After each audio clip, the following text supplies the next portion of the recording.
Endi oyatning oxirida osmon zamin bu omonatni olmadi, qo'qdi, ammo inson oldida bo'lib, insonni innahu kana zaluman jahula deb bu xil shaklda sifatlaydi. Ya'ni inson zolim, o'zga-o'zi qiladi degan gapda, zalum degani o'zga-o'zi qiladigan maxluq.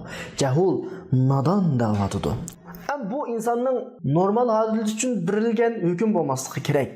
Insonning shu omonatga qarata tutgan pozitsiyasi, qilgan ishlariga qarab turib berilishi kerak. Omonatni o'z haqqi bilan elib, o'z haqqi bilan ado qilgan bo'lsa, vazifasini loyiqida ado qilgan bo'lsa, bu inson zaluman jahul bo'lmaydi. Ammo tabiiyki, dunyoga keldi, amanetni unutdi, o'zining havaslari, dunyo o'zining hissiyotlarining keynidan yugadi, dunyoning butun hayotim deb o'yladi, hayotim mishada boshlandi, mushada tugaydi deb o'yladi.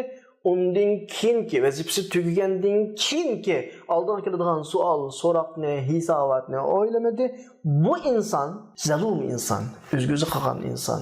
Jahul o'zining qanday maxluq ekanligini, nima vazifalik ekanligini, bu imkoniyatlarni o'ziga nima uchun berilganligini, dunyoda nima uchun bu qadar qimmatlik, hurmatlik, bir jonliq sifatida, maxluq sifatida yashaganligini bilmaydigan nodon inson tabiiyki. Hayotdagi butun jonliqlar Allohning izidan o'xshash. Faqat vazifa asosida Allohning nazarida hurmatlik, hurmatsiz bo'ladi. Boshqa maxluqlarni Alloh yaratdi. Pasha qadar narsalar, hammasi. İnsanı Allah yarattı. İlla ki inson omonatni olganlik uchun boshqa maxluqlarni insonga bo'ysundirib, boshqa maxluqlarning hayotini boshqacha, insonning hayotini boshqacha, inson uchun xizmat qiladigan, insonning manfaati uchun hammasi hozirlangan bir shaklda o'tirgan chiqdi Alloh subhanahu va taolo dunyoda.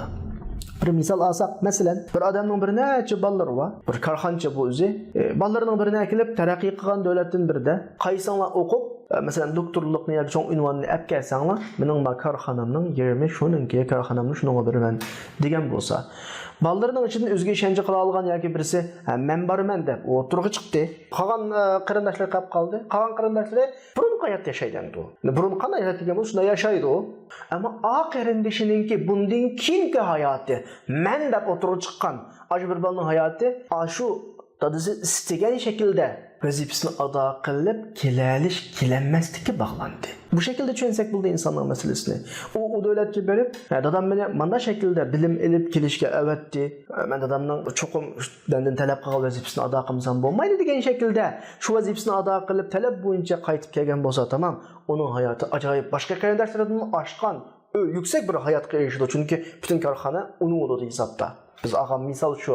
Agar aksicha bo'lgan vaqtida u yag'adi, o'yin tomoshaga birildi, o'qimadi, bilim olmay keldi. Bu ilgirki hayotga erishmaydi bu. Uning bilan birga o'qishga bormagan, hali qilib qolgan qarindoshlar chillikmi hayotga erishmaydi bu. Mana bu insonning qiyomat kunisi hayvonlarning savol-so'roqlari tugagandan keyin tuproqqa aylanganini ko'rgan vaqtida ya laytani kuntu turaba, kashki men shu hayvonlarga o'xshash tuproq bo'lib ketsam-chu deb o'zining hayvon bo'lishini umid qiladigan, tuproq bo'lib ketishini umid qiladigan ahvolining tasviri bu yani.